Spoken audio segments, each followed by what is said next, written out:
Assalamualaikum warahmatullahi wabarakatuh. Kami dari kelompok 7 dalam mata kuliah Hukum Penitensir kelas D akan membahas teori rehabilitasi. Kelompok kami beranggotakan saya sendiri Salvira Aulia dengan NPM 19175, kemudian ada Farah Fajrinia NPM 19176, dilanjutkan dengan Nadia Nuralifias NPM 19178, lalu ada Hendra Septiari NPM 19179, lalu ada Widi Nurhasanah NPM 19180, lalu ada Dika Restu Syarea NPM 19185. Next. Saya akan menjelaskan tentang dalam buku Matthew Lipman dijelaskan bahwa tujuan asli dari hukuman adalah untuk mereformasi pelaku dan mengubah dia menjadi anggota yang taat hukum dan masyarakat yang produktif. Perbedaan rehabilitasi dengan gagasan idealis adalah bahwa individu pada dasarnya baik dan dapat mengubah hidup mereka ketika didorong dan diberi dukungan. Next.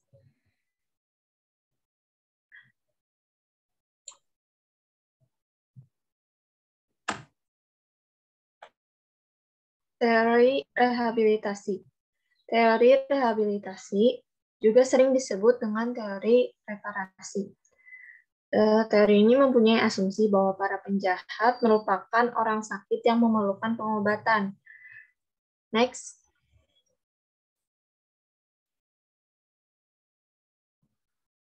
Contohnya seperti dokter yang menuliskan resep obat, penghukum, atau hakim harus memberikan hukuman yang diprediksi paling efektif untuk membuat para penjahat menjadi orang yang baik kembali.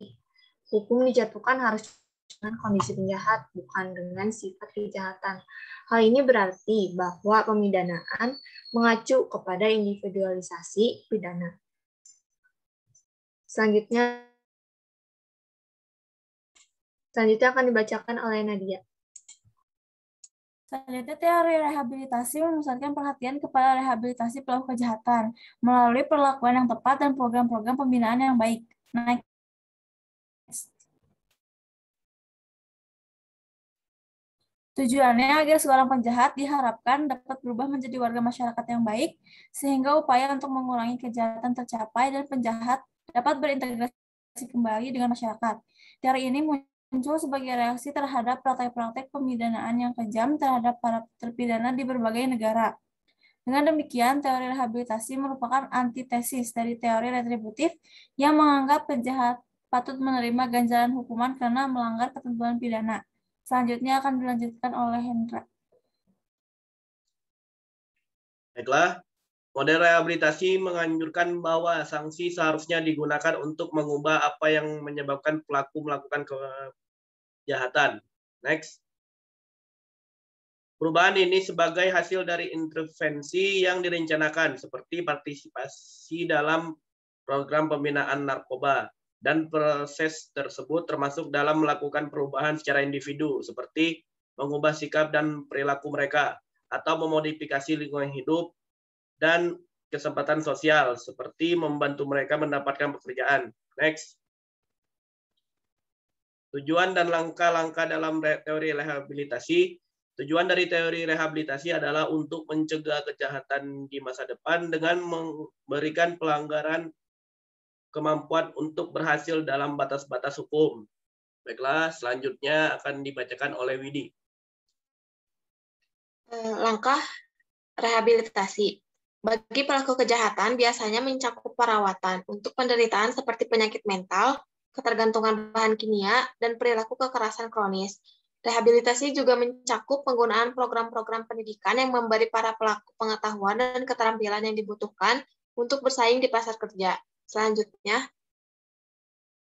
kemunculan teori rehabilitasi. Dalam disertasi yang ditulis Salman Luthan yang berjudul Kebijakan Penal mengenai Kriminalitas Keuangan, studi terhadap pengaturan tindak pidana dan sanksi pidana dalam Undang-Undang Perbankan, Perpajakan, Pasar Modal, dan Pencucian Uang, dijelaskan bahwa kemunculan teori rehabilitasi diawali dengan adanya pandangan bahwa hukuman badan sudah tidak relevan lagi untuk diterapkan. Pemberian hukuman badan seringkali menyebabkan pelaku kejahatan menjadi cacat, sehingga membuat mereka tidak bisa melakukan pelanggaran-pelanggaran terhadap hukum pidana lagi. Dan yang terakhir akan dijelaskan oleh Dika.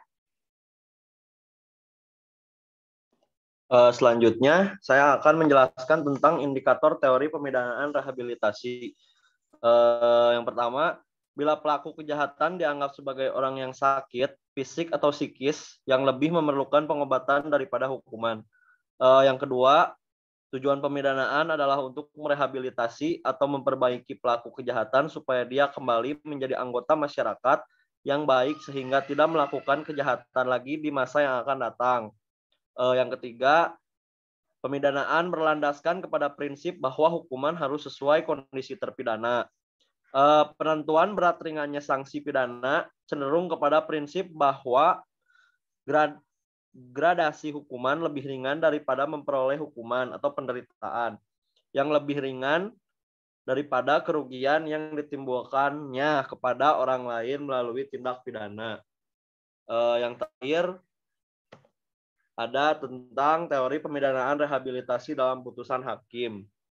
Secara umum, teori pemidanaan rehabilitasi tersebut dapat dibaca dan ditemukan dalam putusan hakim sebagaimana tersebut di bawah ini, antara lain menimbang bahwa pemidanaan tidak selalu identik dengan pembalasan, tetapi juga dapat berupa pengobatan dengan pertimbangan bahwa terdakwa adalah hanya sebagai pengguna atau pemakai, yang mana akibat yang ditimbulkannya adalah menimbulkan penderitaan kepada dirinya sendiri, yaitu terdakwa telah